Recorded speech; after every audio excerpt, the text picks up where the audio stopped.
right. So my approach is probably a lot different than the way you thought of this question because it's not even the way I thought of this question initially. So a lot of times on tough questions, I'll start to spitball, I'll just start working on it. And after a minute, I'll realize I'm not going anywhere good and I'll give up and I'll change directions all of a sudden.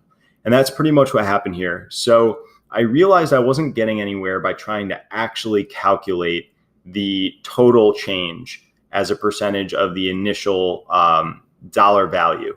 So instead, I took a different approach.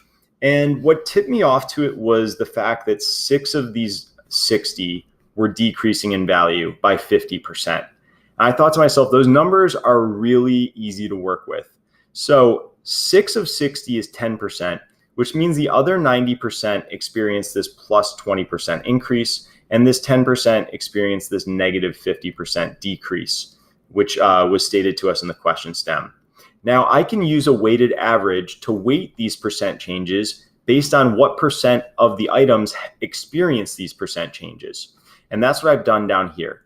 So if you add up 9/10 of 20% and 1/10 of negative 50%, you'll get the weighted average return on these sales. And so 9/10 of 20% is the same as 9 times 2. And 1/10 of 50% is the same as 1 over 1 times negative 5. So we get 18 times 18 minus 5% here. And that adds up to positive 13%. And that is our answer choice. So our answer to this question is answer choice D. So this is a pretty tough question. It's just a good one to remember. It is actually classified as the hardest percent problem in the book for problem solving. And I'd classify this more as a weighted average question because it really is one just disguised as a percent change question.